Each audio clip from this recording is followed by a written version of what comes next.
देशातील अनेक जिल्ह्यांमध्ये पिण्याच्या पाण्याचा प्रश्न सुद्धा गंभीर बनत चाललाय। पुणे, नंदुरबार, बुलढाण्यामध्ये भीषण पाणी टंचाई आहे। गावखेड्यातील पाण्याचे स्रोत असलेले बोरवेल, हातपंप आणि विहिरी सुद्धा कोरड्या ठाक पडल्या। त्यामुळे पाण्यासाठी नागरिकांना अक्षरशः भटकंती करावी लागत असल्याचं चित्र आहे। एकीकडे राज्यावर पाणी टंचाईचे हे संकट असताना राजकीय नेते मात्र लोकसभा निवडणुकीच्या प्रचारात व्यस्त आहेत। त्यामुळे या सगळ्या नागरिकांकडे, त्यांच्या समस्यांकडे लक्ष द्यायला त्या राजकीय नेत्यांना वेळच नाहीये। सुरुवातीला आपण जाऊयात नंदुरबारमध्ये कशी पाण्याची स्थिती आहे आपण पाहूयात। नंदुरबारमध्ये 195 गावातील तीव्र पाणी टंचाई सध्या समोर आली आहे। तर आदिवासी महिलांना पाण्यासाठी अक्षरशः वणवण भटकावं लागतंय। नंदुरबार जिल्ह्यातील भूजल पातळी ही 5.5 फुटांपर्यंत खाली गेली आहे। जिल्ह्याभरातील अनेक हातपंप बंद आहेत, तर अनेक विहिरी सुद्धा आटल्यानं भीषण परिस्थिती सध्या नंदुरबारमध्ये पाहायला मिळते। आपण पाहू शकतो या दृश्यांच्या माध्यमातून हंडाभर पाण्यासाठी या महिलांना अक्षरशः ठिकठिकाणी भटकंती करावी लागते। सगळे हातपंप कोरडे झालेले आहेत, विहिरी सुद्धा कोरड्या ठाक पडलेल्या आहेत आणि रखरखत्या उन्हामध्ये या महिलांना पायपीट करावी लागते। दरम्यान याचाच आढावा घेतलाय आमचे प्रतिनिधी सागर निकवाडे यांनी। नंदुरबार जिल्ह्याला सध्या प्रचंड अशा भीषण पाणी टंचाईच्या समस्येला सामोरं जावं लागतंय।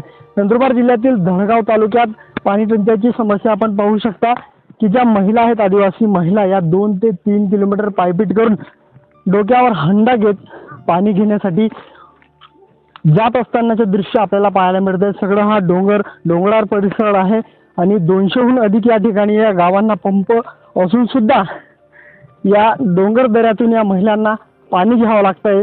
त्यातूनच घरातील कामं सोडून, सगळे कामं सोडून यांना 2 ते 3 किलोमीटर पायपीट करून डोंगरांवरनं पाणी आणावं लागतंय। अशी भीषण स्थिती सध्या सातपुड्याच्या या सगळ्या परिसरांमध्ये पाहायला मिळत आहे।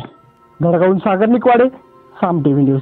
तर नंदुरबारसह पुणे जिल्ह्यामध्ये सुद्धा हीच परिस्थिती आहे। अनेक गावांना पाणी टंचाईच्या या झळा बसतात। दरम्यान जिल्ह्यातील अनेक भागांमध्ये हीच परिस्थिती निर्माण झाली आहे। पुरंदर, बारामती आणि दौंड तालुक्यामध्ये सर्वाधिक पाणी टंचाई आढळून आली आहे। जिल्ह्यातील 140 गावांसह 847 वाड्यांवर पाणी टंचाईची परिस्थिती आहे।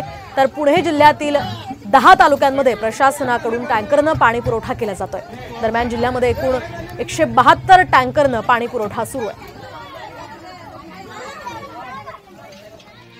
दरम्यान पुण्यातल्या कोणत्या ठिकाणी पाणी टंचाई आपण पाहूयात। पुरंदर, बारामती यासह 140 गावांसह 847 वाड्यांवर पाणी टंचाईची ही भीषण परिस्थिती सध्या आहे।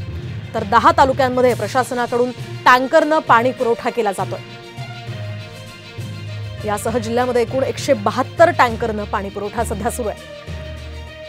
तर पुण्यासह बुलढाण्यामध्ये सुद्धा हीच परिस्थिती आहे। बुलढाणा जिल्ह्यामध्ये सुद्धा भीषण पाणी टंचाई निर्माण झाली आहे। सध्या जिल्ह्यातील 46 गावांना 47 टँकरद्वारे पाणी पुरवठा करावा लागतोय। गेल्या 4 वर्षातील ही टँकरग्रस्त गावांची सर्वाधिक संख्या आहे।